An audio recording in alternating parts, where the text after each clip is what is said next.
సమస్య ఏదైనా విషయం ఎలాంటిదైనా తెరలు పొరలు లేకుండా ఉన్నది ఉన్నట్టుగా point to the point analysis తో మీ ముందుకు వచ్చాను నేను Eshwar. Welcome to clear cut. కలిసే ఉన్నారు కానీ కలిసి లేరు, కలిసి ఉన్నట్లే కనిపిస్తారు కానీ కనిపించనంత దూరం ఉంటుంది. కనిపించి కనిపించకుండా ఉన్న ఈ వ్యవహారం విడాకుల వరకు వెళ్ళిందా అంటే అవుననే సమాధానమే వినిపిస్తోంది. పైకి ఎవరు ఎన్ని మాటలు చెప్పినా బీజేపీకి జనసేన రామ్ రామ్ చెప్పబోతోందా? కలిసి రామే రామని తెగేసి చెబుతుందా? ఇదంతా పక్కా బ్రేకప్ స్టోరీ అనిపించుకోబోతోందా? బ్రేకప్ స్టోరీ వెనుక బ్రేకింగ్ రీజన్స్ ఏంటి తేల్చేద్దాం క్లియర్ కట్గా. ఇక సెకండ్ టాపిక్, హుజూరాబాద్ ఉప ఎన్నిక సెగలు కక్కుతోంది. ప్రధాన పార్టీలన్నీ నియోజకవర్గంపై నజరు పెట్టాయి. నువ్వా నేనా అన్నట్లుగా ప్రచారంలో దూసుకుపోతున్నాయి. ప్రధాన పార్టీల వ్యూహాలు హుజూరాబాద్లో ఎలా ఉండబోతున్నాయి అన్న చర్చ జరుగుతున్న సమయంలోనే ఇండిపెండెంట్లు ఎంట్రీ ఇచ్చారు. ఒకరా ఇద్దరా, వందలాది మంది. వీళ్లే ఇప్పుడు ప్రధాన పార్టీల అభ్యర్థులకు సవాల్ విసరబోతున్నారా? నిజామాబాద్ సీన్ ఇక్కడ రిపీట్ కాబోతోందా? ఏ పార్టీపై దీని ఎఫెక్ట్ పడబోతోంది? అసలు హుజూరాబాద్లో ఈ నిజామాబాద్ ఏంటి తేల్చేద్దాం క్లియర్ కట్గా. ఇక థర్డ్ టాపిక్, అప్పుడు పనామా ఇప్పుడు పండోరా పేపర్స్ భాగోతం. రహస్య ఆర్థిక లావాదేవీల వ్యవహారం షేక్ చేస్తోంది. పండోరా 2021 కుంభకోణంలో ఎవరెవరి పేర్లున్నాయి? అసలు పండోరా పేపర్స్ ప్రధాన ఉద్దేశమేంటి? పన్ను ఎగవేసేందుకు బడా వ్యాపారులకు ఉన్న అడ్డదారులేంటి? ఈ అడ్డదారి తొక్కినటువంటి బిగ్ షాట్స్ ఎవరు? సచిన్ పేరు ఎందుకు హాట్ టాపిక్ అయింది? ఆయనకు క్లీన్ చిట్ లభించిందా లేదా? అసలు పన్ను ఎగవేస్తూ పైకి ప్రముఖులమని చెప్పుకొని తిరుగుతున్న కొందరి అసలు భాగోతం ప్రపంచం వీధిన పడిందా? తేల్చేద్దాం క్లియర్ కట్గా. ఇక ఫస్ట్ టాపిక్, మొన్నటికి మొన్న సిల్వర్ స్క్రీన్పై సెలబ్రిటీల విడాకులు చూశాం. వార్తల్లో వ్యక్తులుగా మారారు సమంత, నాగ చైతన్య. ఆ వార్త సోషల్ మీడియాలో ఇప్పటికీ ఫ్రెష్గానే ఉంది. ఇప్పుడు ఏపీలో పొలిటికల్ స్క్రీన్పై కూడా త్వరలోనే ఇలాంటి సీన్ చూడబోతున్నాము. బీజేపీ జనసేన డివోర్స్కు సిద్ధమయ్యాయన్న వార్తలు పొలిటికల్ సర్కిల్స్లో వినిపిస్తున్నాయి. సమంత కనీసం 4 ఏళ్లైనా కలిసున్నారు. మరి వీళ్ళేంటో 2 ఏళ్లు కూడా పూర్తి కాకుండానే విడాకులకు సంతకాలు పెట్టేశారనే గుసగుసలు వినిపిస్తున్నాయి. జనసేనకు మనసొక చోట మనువొక చోట కుదిరిందా అంటే తిరుపతి ఉప ఎన్నిక సమయంలోనే గుసగుసలు వినిపించాయి. అయితే అలా అయి ఉండదులేని రెండు పార్టీల కార్యకర్తలు ఎవరికి వారు సర్ది చెప్పుకున్నారు. దాల్మే కుచ్ కాలాహై అన్నట్లుగా వ్యవహారం మాత్రం కాస్త తేడాగానే కనిపిస్తోంది. వాళ్ళు చేసే ఆందోళనకు వీళ్ళు వెళ్లరు. వీళ్లను ఓ మాట పక్క పార్టీ నేతలంటే వాళ్ళు రియాక్ట్ కారు. ఇంతకన్నా ఏం చెప్పాలి? ఈ పెళ్లి పెటాకులు కాబోతోందనడానికి ఈ మొగుడు పెళ్లాల గొడవలు బద్వేలు ఉప ఎన్నిక వ్యవహారం తలదూర్చింది. ఇంకే ఇంటి గుట్టు కాస్త బజారున పడినట్టయింది. నిజానికి జనసేన బీజేపీ అధికారికంగా పొత్తు పెట్టుకున్న ఏపీలో మాత్రం ఎవరికి వారే అన్నట్లుగా వ్యవహరిస్తున్నారు. నిజానికి ఉమ్మడిగా రెండు పార్టీలు ప్రజా పోరాటాలు చేయాలి. కానీ ఆ పరిస్థితి మాత్రం పెళ్లైన మొదటి రోజు నుంచి లేదు. ఆలుమగలు ఇద్దరు ఎవరికి వారే సొంత ఎజెండాతో ముందుకెళ్తున్నారు. దేవాలయాల యాత్ర పేరుతో బీజేపీ తన మార్కు రాజకీయాలకు తెరతీస్తే రోడ్ల పంచాయతీతో వైసీపీపై సమరశంఖం పూరించారు పవన్.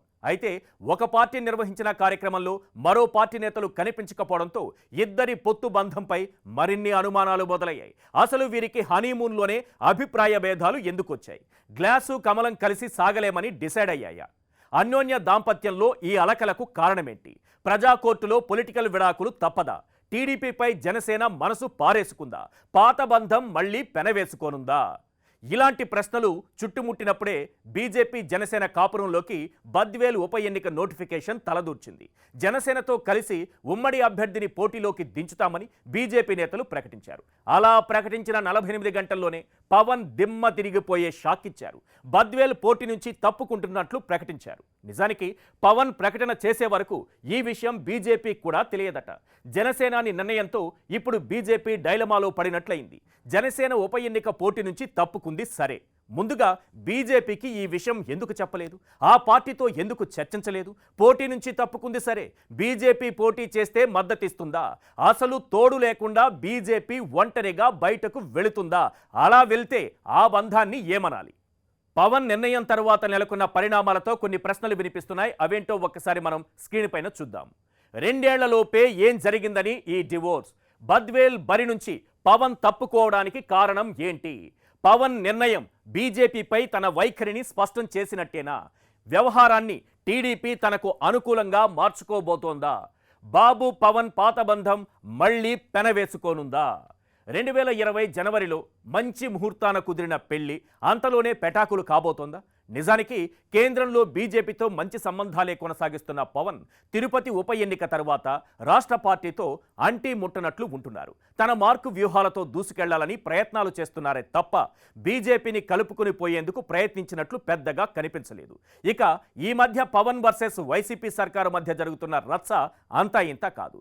జనసేనానికి మంత్రులకు మధ్య మినీ వార్ జరుగుతోంది. ఇలాంటి సమయంలోనూ పొత్తు ధర్మంలో భాగంగా బీజేపీ నుంచి కనీస స్పందన కనిపించలేదు.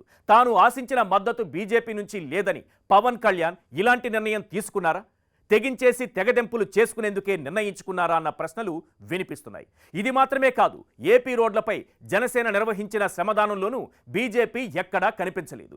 వీరి సంసారం రోడ్డెక్కిందనడానికి ఇంతకన్నా ఏం కావాలి? మరి ఈ పరిణామాలపై జనసేన నేతలు ఏమంటున్నారో ఒకసారి చూద్దాం. ఆ పార్టీ నేత బొలిశెట్టి సత్యనారాయణ మనకు అందుబాటులో ఉన్నారు. సత్యనారాయణ గారు, కమలంతో మీ పార్టీకి కటీఫ్ అయినట్టేనా? బద్వేల్ పోటీ విషయంలో చర్చించకుండానే మీరు ప్రకటన చేశారా? కమలంతో జనసేనకి కటీఫ్ అని చెప్పి ఈ మధ్యనే పచ్చ మీడియాలో చాలా ఎక్కువ, దాంతోపాటు వైసీపీ మీడియాలో కూడా చాలా ఎక్కువగా ప్రచారాలు జరుగుతున్నాయండి. అది కేవలం దుష్ప్రచారమే. కమలంతో దోస్తీ కొనసాగుతుంది. బద్వేల్ విషయంలో నాయకుల మధ్య చర్చ జరిగిందండి. అది మా అధినాయకుడే దాన్ని పైన పెడతారు. ఇప్పుడు దాని విషయంలో మాట్లాడగలిగేది ఇద్దరు, ఒకటి సోము వీర్రాజు గారు, రెండు పవన్ కళ్యాణ్ గారు. పార్టీ స్టాండ్ పవన్ కళ్యాణ్ గారు చెప్తారండి. జనసేన మీద వైసీపీ అటాక్ చేస్తే బీజేపీ అవసరం అనుకుంటే మేము కూడా చెప్తాం, వాళ్ళు కూడా స్పందిస్తారు. ప్రతిదానికి స్పందించాల్సిన అవసరం లేదండి. ఇప్పుడు బీజేపీ మీద ఎవరైనా అటాక్ చేశారనుకోండి, భారతీయ జనతా పార్టీ పెద్ద పార్టీ, వాళ్ళు అటాక్ వాళ్ళు సమర్థించుకుంటారు. అలాగే జనసేన మీద స్పందించే స్థాయికి అంటే ఈ వైసీపీ కానీ టీడీపీ కానీ జనసేన మీద లేనిపోయిన కుట్రలు చేస్తుంటాయి. వాటి మీద స్పందించాల్సిన అవసరం మా బీజేపీకి లేదండి. ముస్లింలు, క్రిస్టియన్లు దగ్గరయ్యేలా ఈ మధ్య పవన్ వ్యాఖ్యలు చేస్తున్నారు. మైనారిటీల మద్దతు కోసం తీవ్రంగానే ప్రయత్నాలు చేస్తున్నట్లు కనిపిస్తున్నాయి. అయితే ఇప్పటికే దేవాలయాల యాత్ర అంటూ మొదలుపెట్టిన బీజేపీని ఇది ఖచ్చితంగా ఇరుకున పెట్టే అంశంగా కనిపిస్తోంది. ఇక వైసీపీని తన వర్గ శత్రువుగా జనసేన ఫిక్స్ అయింది. ఇకపై వైసీపీతోనే సమరమని తేల్చి చెప్పింది. అయితే బీజేపీ విషయంలో ఇదే మిస్ అవుతోంది. వైసీపీ విషయంలో తమ వైఖరి ఏంటన్నది మాత్రం కమలం పార్టీ చెప్పడం లేదు. మరి జనసేనతో పొత్తు వ్యవహారం, బద్వేలు ఉప ఎన్నిక వ్యవహారంపై బీజేపీ రాష్ట్ర అధ్యక్షుడు సోము వీర్రాజు ఏమంటున్నారో ఒక్కసారి మనం స్క్రీన్ పైన చూద్దాం. పోటీలో ఉండడానికే మా పార్టీ మాకు ఆదేశించడానికి అవకాశాలు ఉన్నాయి, పోటీ చేస్తాం. మిత్రపక్షం వాళ్ళ భార్యకి సీట్ ఇచ్చారు కాబట్టి చంద్రబాబు నాయుడు గారు వారు చెప్పారు. దాన్ని నేనేమి విభేదించను. అలాని ఈ ఎన్నికల తర్వాత వారికి మాకు పొత్తు కొనసాగుతుంది, అది కూడా నేను చెప్తున్నాను. ఏం గ్యాప్ ఏముండదు. వారి ఆలోచనలు వారికి ఉంటాయి, మా ఆలోచన మాకు ఉంటుంది. రాజకీయాలు వేరు, పాలసీస్ వేరు. మేము వారిని అడుగుతాం మాకు కోఆపరేట్ చేయమని, వారి స్పందన చూద్దాం. బీజేపీ జనసేన మధ్య పెరుగుతున్న గ్యాప్ను టీడీపీ తనకు అనుకూలంగా మార్చుకుంటుందా అంటే జగన్ సర్కారుపై తెగించి కొట్లాడేవారు తమకు కావాలి. ఇదే సమయంలో వైసీపీని తన వర్గ శత్రువుగా పవన్ ప్రకటించడం టీడీపీతో స్నేహానికి తాంబూలమిచ్చినట్లయింది. సినిమా టికెట్లు, రోడ్ల వ్యవహారంతో power star talk of the పాలిటిక్స్గా మారారు. పైగా కమలం పార్టీపై అసంతృప్తిగా ఉన్నారు. ఇది చాలదా బాబుగారికి? ఇప్పటికిప్పుడు కాకపోయినా 2024 నాటికి ఆనాటి ఆ స్నేహం ఆనంద గీతం, ఆ జ్ఞాపకాలన్నీ మధురాతి మధురమనే పాటను పాడేందుకు చంద్రబాబు గొంతు సవరించుకుంటున్నారు. మాంగళ్యం తంతునానేనా మమ జీవన హేతునా కంఠే భద్నామి శుభగే త్వం జీవ శరదాం శతం. నా జీవనానికి ఆధారమైన ఈ మంగళసూత్రాన్ని నీ కంఠానికి కడుతున్నాను. నువ్వు దీనిని ధరించి నా జీవితాన్ని నిలుపుతావు. అటువంటి నువ్వు 100 ఏళ్లు జీవించు అంటే పుణ్యస్త్రీగా, ముత్తైదువుగా జీవించని స్పష్టంగా తెలియజేస్తుంది ఈ మంత్రం. పెళ్లిళ్లలో ఈ మంత్రోచ్చారణ ఎందుకో రాజకీయ పార్టీలు తెలుసుకోవాలి. ఈ పొలిటికల్ బంధాలు ఎంత సులభంగా ఏర్పడుతున్నాయో అవసరాల విడాకులు కూడా అంతే సులభంగా ఇచ్చేసుకుంటున్నారు. ఓటర్లనే పెళ్లి పెద్దలు వీళ్లకు ఎలాంటి అక్షింతలు వేస్తారన్నది ఎప్పుడూ ఆసక్తి కలిగించే అంశమే. ఒక్కటి మాత్రం నిజం, వైవాహిక బంధంలో నిండు 100 ఏళ్లు కలిసి ఉండాలని అందరూ కోరుకోవచ్చు, కానీ రాజకీయ బంధంలో 100 ఏళ్లు కలిసి ఉండాలని ఎవ్వరూ కోరుకోరన్నది మాత్రం క్లియర్ కట్.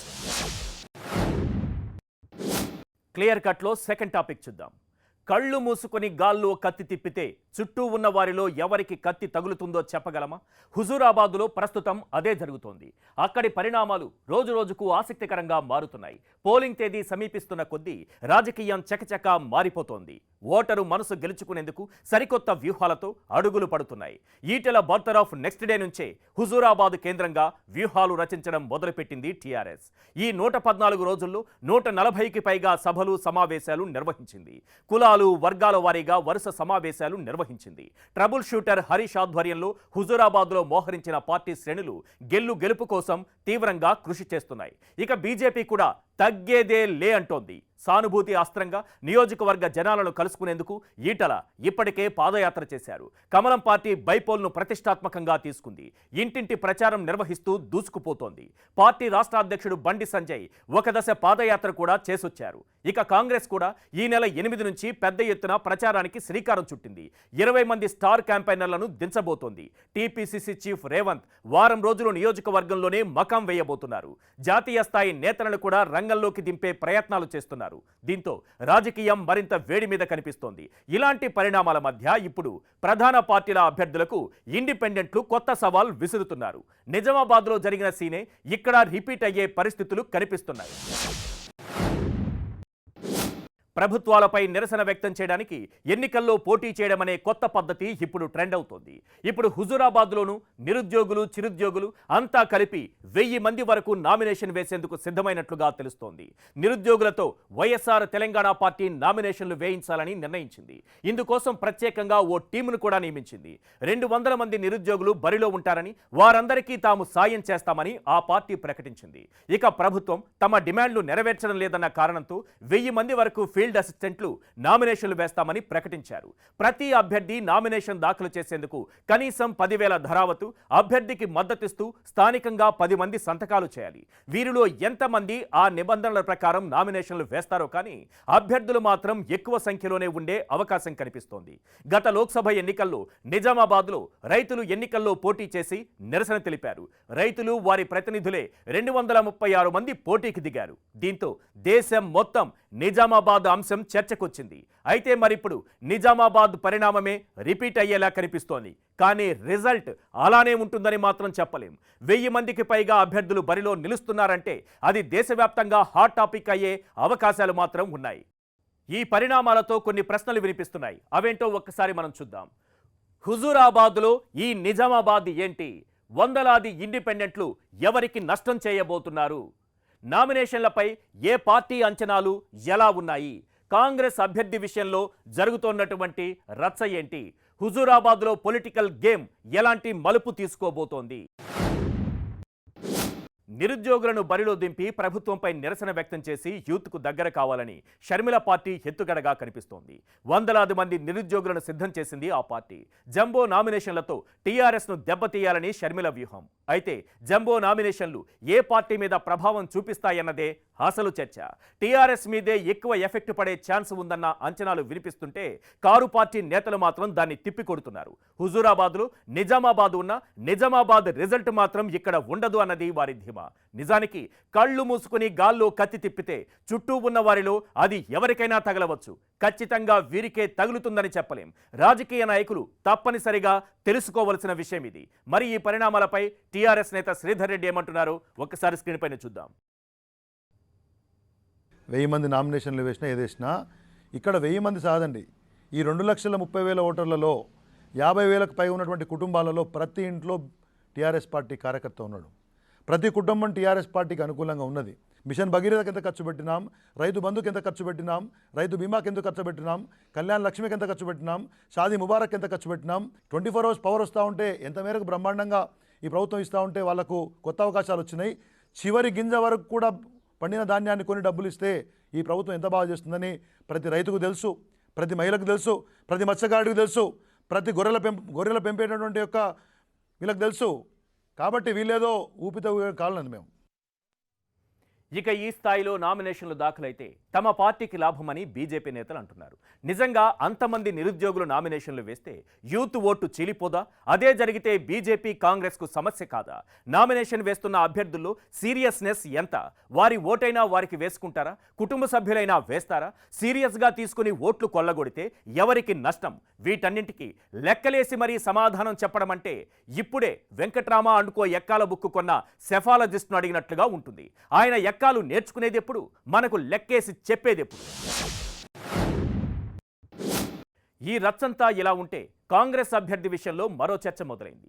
బీజేపీకి ఫేవర్ చేసేందుకే కాంగ్రెస్ బలహీనమైన అభ్యర్థిని నిలబెట్టిందని టీఆర్ఎస్ విమర్శలు చేస్తుంటే కాంగ్రెస్ కారు పార్టీలు రెండూ కలిసి ఈటెల విజయాన్ని అడ్డుకునేందుకు కుట్రలు చేస్తున్నాయని కమలం పార్టీ నేతలు ఆరోపిస్తున్నారు. విమర్శలతో మొదలైన వ్యవహారం వాదనల వరకు వెళ్ళింది. ఎన్నికల వరకు ఇంకెలాంటి పరిణామం జరుగుతుందన్నది ఆసక్తికరంగా మారింది. ఎంతమంది అభ్యర్థులు బరిలో నిలుస్తున్నా విజయంపై అన్ని పార్టీల నేతలు ధీమాగా ఉన్నారు. హుజూరాబాదు పరిణామాలు చూస్తుంటే దేశం అటెన్షన్ డ్రా చేసేలా కనిపిస్తున్నాయి. ఇప్పుడే ఇలా ఉంటే వందలాది మంది నామినేషన్ వేశాక పరిస్థితి ఏంటి? ఇలా 1000 మంది దాకా ఇండిపెండెంట్ అభ్యర్థులు హుజూరాబాద్ను రౌండప్ చేయడం అంటే దాని దెబ్బ తగిలేది ఎవరికో కానీ గట్టిగానే తగులుతుంది. ఇలా రౌండప్ చేసి కన్ఫ్యూజ్ చేయొద్దు. ఎందుకంటే కన్ఫ్యూజన్లో ఎక్కువ కొట్టేస్తానని మహేష్ బాబు చెప్పినట్లుగా ఈ కన్ఫ్యూజన్ పొలిటికల్ గేమ్ ఎవరో ఒకరిని కోలుకోలేని దెబ్బతీయటం ఖాయమన్నది మాత్రం క్లియర్ కట్. క్లియర్ కట్లో థాట్ టాపిక్ చూద్దాం. ఇంటి పేరు కస్తూరి వారు, ఇంట్లో గబ్బిలాల కంపు. పేరుకు రాజకీయ నేతలు, వ్యాపారవేత్తలు, అధికారులు, సెలబ్రిటీలు చేస్తున్న పనులు మాత్రం గబ్బిలాల కంపు కొడుతోందని పండోరా పేపర్ నిర్వచించింది. పండోరా పేపర్స్ 2021 కుంభకోణం ఇప్పుడు ప్రపంచవ్యాప్తంగానే కాకుండా దేశీయంగా కూడా కలకలం రేపుతోంది. రహస్య ఆర్థిక లావాదేవీలకు సంబంధించిన వ్యవహారంలో international consortium of investigative journalism, షార్ట్కట్లో చెప్పాలంటే ICIJ బయటపెట్టిన రహస్య డాక్యుమెంట్లు ఇప్పుడు సంచలనం రేపుతున్నాయి. ఇందులో ప్రపంచవ్యాప్తంగా ప్రముఖుల పేర్లతో పాటు దేశంలోని ప్రముఖుల పేర్లు కూడా ఉన్నాయి. ప్రపంచవ్యాప్తంగా 115 దేశాలు, 150 మీడియా సంస్థలు, 600 మంది జర్నలిస్టుల నుంచి సమగ్ర దర్యాప్తు తర్వాత ఈ వివరాల్ని వెలువరించింది ICIJ సంస్థ. ధనవంతుల కంపెనీలు, ట్రస్టులకు సంబంధించి 1,20,00,000 పత్రాలను ఆ సంస్థ సేకరించింది. పన్నుల బెడదలేని Panama, Dubai, Monaco, Cayman Islands వంటి దేశాల్లో బ్లాక్ మనీని దాచుకునేందుకు, రహస్యంగా ఆస్తుల్ని కూడబెట్టేందుకు సూట్ కేస్ కంపెనీలను సృష్టించారని వెల్లడించింది. రహస్యపు ఆర్థిక లావాదేవీలకు సంబంధించిన పండోరా పేపర్స్ అందర్నీ కలవరపెడుతున్నాయి. ప్రముఖ నేతలు, వ్యాపారులు, అధికారులు, సెలబ్రిటీలతో కలిపి మొత్తం 91 దేశాలకు చెందిన వ్యక్తులు ఇందులో ఉన్నారు. ఇందులో ఇండియా నుంచి 300 పేర్లున్నాయి. ఇండియా నుంచి 6, పాకిస్తాన్ నుంచి 7 రాజకీయ నేతల పేర్లు కూడా ఉన్నాయి. ఈ లిస్టులో ప్రముఖంగా కనిపించిన వ్యక్తి జోర్డాన్ రాజు. అక్రమార్జనతో 741 కోట్లకు పైగా విలువైన ఆస్తులు కూడబెట్టాడు. ఇంగ్లాండ్ మాజీ ప్రధాని టోనీ బ్లేయర్, రష్యా అధ్యక్షుడు పుతిన్, పాక్ ప్రధాని ఇమ్రాన్ ఖాన్ హితులు, సన్నిహితులు, ఇలా లిస్టులో చాలా మందే ఉన్నారు. పండోరా పేపర్ వ్యవహారం తర్వాత ఇప్పుడు కొన్ని ప్రశ్నలు వినిపిస్తున్నాయి. అవేంటో ఒక్కసారి మనం స్క్రీన్ పైన చూద్దాం. పన్ను ఎగవేసేందుకు ఇన్ని అడ్డదారులు ఉన్నాయా? పండోరా బయటపెట్టిన ఇండియాకు చెందిన ప్రముఖుల లిస్ట్ ఏంటి? సచిన్ టెండూల్కర్కు క్లీన్ చిట్ లభించిందా లేదా? అంతా బయటపడింది కదా, ఇకపై ఏం జరగబోతోంది? రాబోయే రోజుల్లో మరిన్ని లీకులు బయటకు రాబోతున్నాయా? పండోరా పేపర్స్ వ్యవహారం తర్వాత వినిపిస్తున్నటువంటి ప్రశ్నలివి. నిజానికి ఈ లిస్టులో మొదట క్రికెటర్ సచిన్ టెండూల్కర్ పేరు కూడా వినిపించింది. అయితే ఆ తర్వాత ICIJ నివేదిక సచిన్కు క్లీన్ చిట్ ఇచ్చింది. సచిన్ విదేశీ పెట్టుబడులన్నీ క్లియర్గానే ఉన్నాయని ఇన్కమ్ ట్యాక్స్ అధికారులు కూడా ఈ విషయాన్ని ధృవీకరించినట్టు పండోరా పేపర్స్ నివేదిక స్పష్టం చేసింది. సచిన్తో పాటు pop singer Shakira, super model Miss షిఫర్లకు కూడా ICIJ నివేదిక క్లీన్ చిట్ ఇచ్చింది. అయితే పండోరా పేపర్స్ నివేదికలోని వివరాలు కేవలం ఆరోపణలు మాత్రమే. దర్యాప్తు చేయించడం లేదా వదిలేయడం అనేది ఆయా ప్రభుత్వాల నిర్ణయంపై ఆధారపడి ఉంటుంది. మొత్తానికి పండోరా పేపర్స్ పెద్ద దుమారమే రేపుతున్నాయి. అయితే ఇండియాలో దివాళా తీసి అప్పులు చెల్లించలేమని IP పెట్టిన ప్రముఖులు ఆఫ్షోర్ బిజినెస్ చేస్తున్నారు. అది ఇది అన్నీ పోగొట్టుకుని బ్యాంకులకు కోట్లకు కోట్లు బకాయిలు ఉన్న అనిల్ అంబానీ విదేశాల్లో 18 ఆఫ్షోర్ కంపెనీల ద్వారా వ్యాపారాలు చేస్తున్నట్టుగా పండోరా పేపర్స్ చెబుతున్నాయి. బ్యాంకులకు అప్పులు ఎగ్గొట్టిన నీరవ్ మోడీ కూడా ఈ లిస్టులో ఉన్నారు. దేశం విడిచి పారిపోవడానికి కొద్ది నెలల ముందు ఓ ట్రస్ట్ ఏర్పాటు చేశాడు నీరవ్.